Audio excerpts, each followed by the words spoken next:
Hello, and welcome to the 7th lesson looking at the Anthology Poetry of Year 10. This is looking at the poem The Emigree by Carol Rumens.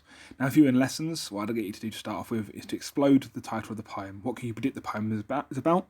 So here, consider what does the word sound like? Is the word in English or another language? How do you know? And then what can you predict the poem will be about based on the answer to the other questions? As always, spend a few minutes doing this, and then about 5 seconds on the video, and I'll move on.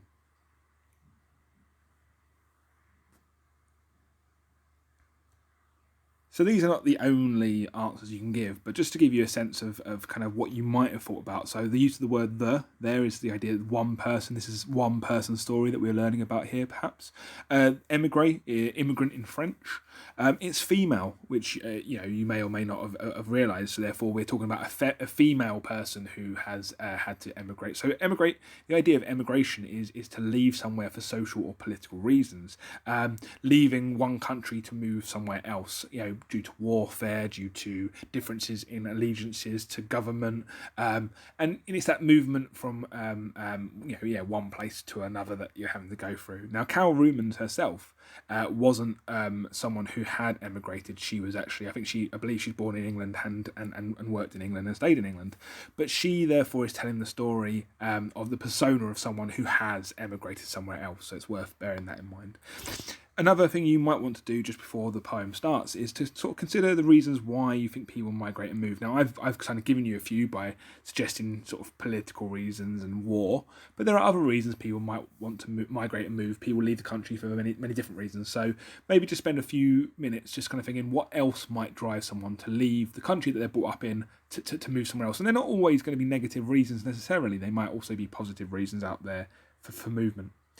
As always, a few minutes and then 5 seconds on the video.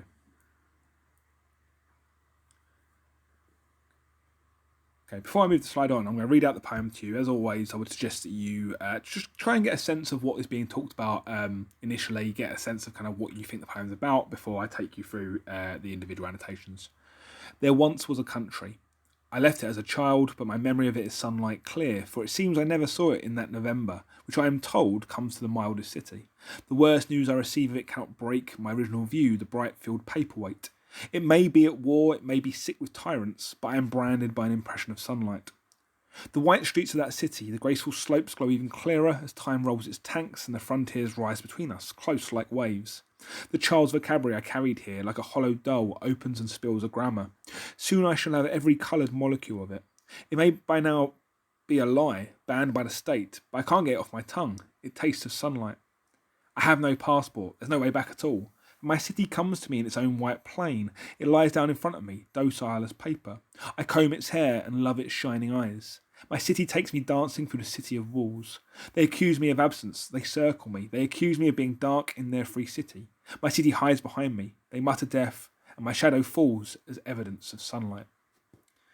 Now, this is a perfect example of another poem where there is different interpretations of what is being said. So I'm going to tell you what I understand it to be, but as I always suggest, look at the PDF file I gave you, look at videos that are on YouTube other than mine, and just get a sense of maybe your own opinion, because actually your own opinion, as long as you can back it up, will always be better when it comes to analysing the poem.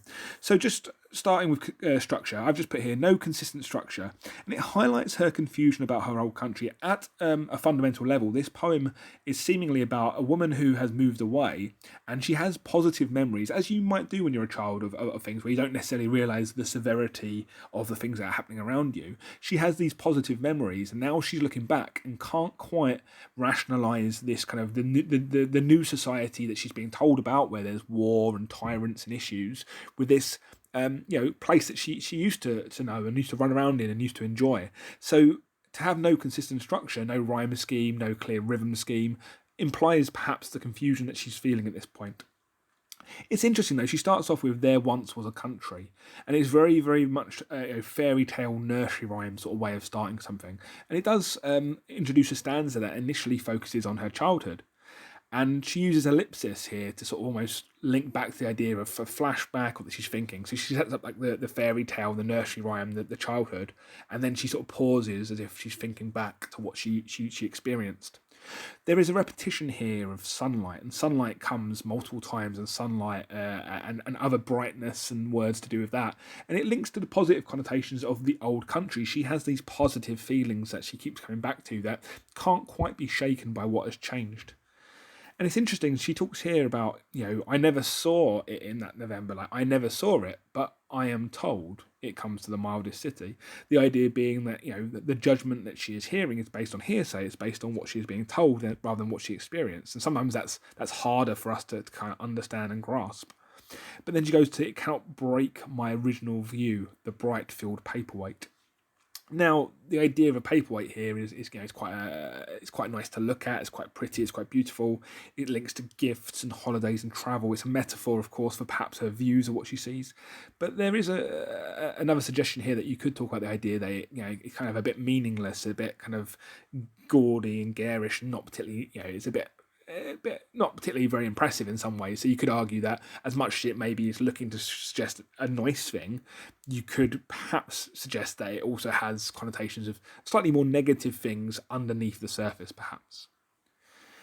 And again, she has this thing where rather than saying, she says about the idea of I am told and the fact that she hadn't seen this necessarily, she says it may be at war, it may be sick with tyrants, may here is a modal verb. She doesn't know for sure, she can't say for definite, and she's almost willing to give it the benefit of the doubt at this point. And she says it may be at war, it may be sick with tyrants. And tyrants here, or sick with tyrants, is personification. It's personifying her old city as a person, but implying perhaps violence, dictatorships, someone taking over. But even then, she can't quite rationalise this new sort of view of the world that she lived in, which she loved so much, it seems. Because she says, I am branded by an impression of sunlight. And the powerful verb here is the word branded. Branded implies that it's a mark that's left on someone. So this experience she had when she was younger almost leaves a mark on her. And branding, again, it could be seen as positive or negative. The idea that, branding means belonging to something. It shows ownership. It shows things along those kind of lines. So being branded in this way could be seen as good, or it could be seen as bad. She belongs to the city. It is permanent. It's interesting that she always comes back, Carol Rumens, to the word sunlight. The sunlight ends at the end of each stanza, so almost like the woman, no matter what she is told, no matter what she experiences, sunlight is the last pervading memory. The connotations of the beauty of sunlight, the life-giving kind of nature of sunlight, whatever you see, however you see sunlight as a metaphor here, or as a wider symbol. She then talks about the idea of the white streets of that city, the graceful slopes glow even clearer as time rolls its tanks. She says the purity and beauty of the city, even when there's war or violence, almost like even more so when time rolls its tanks, when people came in to fight, it almost made it clearer the beauty of the place that she was talking about. And she says here, the frontiers rise between us, close like waves, and the natural man-made barriers get made between people. Perhaps the idea of there are cities and countries out there that kind of do close themselves off to sort of other people in some way, especially during times of warfare and kind of general animosity, perhaps. And she might be exploring kind of ideas like that, the idea of the barriers that get between people, especially her and her old city.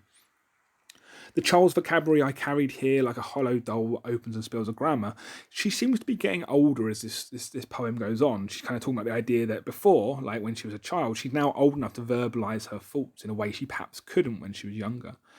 And it kind of, the idea that it's interesting that the idea of the hollow doll again linking to kind of childhood, this memory of kind of like maybe toys and gifts. But here the hollow doll almost implies that what the words she could use before perhaps didn't have the value that her words have now, maybe. And she talks about how I shall have every coloured molecule of it. Again, sort of the tiny bits that make up your memory, the preciousness and the value of the good things, remembering those good moments that she had. She'll kind of, she'll have every coloured molecule, kind of like quite a nice metaphor there for sort of the preciousness and value of a memory. And again, still using modal verbs, it may by now be a lie. It may be banned by the state, sort of thing is being talked about here. Things might have changed. She still isn't sure, and she's kind of addressing it, but she says may still. It's still unsure. But I can't get it off my tongue. It tastes of sunlight.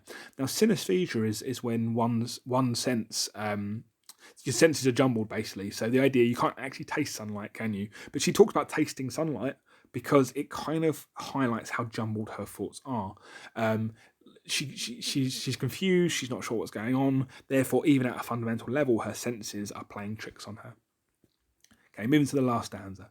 I have no passport. There's no way back at all. And it says she can't return, but this could be literally she has no passport, or could be more about changes in ideology, changes in the existence of the place. It might literally be impossible to go back there, to this place that she remembers. But then she talks about the ideas of her city comes to find me in its own white plain. It lies down in front of me, docile as paper. Almost this idea that the ideas about the city find her, like she remembers about it. Again, going back to perhaps ideas about memory. The simile here, docile as paper. Paper, sort of vulnerability or weakness perhaps, or potentially opportunity. The idea of a blank piece of paper, what you can do with a blank piece of paper, what you can write on it to sort of tell people or say things about things. Even this poem would have been written on a blank piece of paper, so perhaps highlighting that things weren't always as bad in this city that she's talking about. One of my favourite lines in it, the idea is, my city takes me dancing through the city of walls. The idea that the city that she used to know as a child takes her dancing, and she kind of, the memory of that is imprinted over and above the memory of what it's like now. It takes her dancing through that city of walls, like she enjoys the past memory in a way that kind of supersedes the memory that exists now. And it's interesting, they accuse me. They accuse me of absence, they circle me. They accuse me of being dark in their free city. Now, who the accuser is hard to tell. I mean, it could be people who live there, perhaps, because she's moved, she's seen as being different, because perhaps she moved due to an ideological difference. Perhaps that's why they accuse her. But it's a sinister thing. She's blamed for a crime. The movement away is a crime in some capacity, or even just the lingering kind of hope about what the place used to be itself is seen as a crime almost. And it says, they mutter death, and my shadow falls as evidence of sunlight. And you have this last line which contrasts the two views of the city. So this still goes back to the idea of the evidence of sunlight. But it's interesting, the idea of the muttering death and the my shadow falls sort of contrast her two views of the city. The city that she knew before, the sunlight, the paperweight, the colourful molecule that she talked about of memory, versus this place where they mutter death, they accuse, all those kind of things go on, and her shadow falls. So she, almost like you could argue perhaps by the end of this stanza, she's kind of coming to terms with the fact that actually what is being said may be true, but even then, all that it does almost is it's a bit like the tanks rolling in before. It kind of, how bad it might be now only serves to sort of show her how true and sort of, her positive memories are reinforced by that, it would seem. That's it in some ways for the poem. I mean, again, I would say the two that I've left for week 3, this one and Tissue, are two of the harder poems, not in terms of necessarily the meanings behind them, but there's just a lot going on and you've got to really unpick the language. Hopefully what this video will do, at least to support you and kind of get into grips with what's going on. Like some of the other poems, there are some great individual lines in here that, if you're going to struggle to remember the whole poem and sort of really, really get to grips with that, you do need to know, within each poem, a few things here and there that you can reference. Remember, you'll be given a poem in the actual assessment itself. You'll be given a poem to look at, and then you'll be comparing it to another poem. So each poem you need to know enough that if it's put in front of you, you can, write 2 to 3 paragraphs about it, which, you can do that, I believe, for the Emigree. As always, any questions or queries or concerns, do let me know. Keep well and sort of be safe, and I'll post another video fairly shortly after this so we can get Tissue out the way, and that'll be the last one for the Year 10 Poetry Anthology. Thank you very much. Talk to you later. Bye.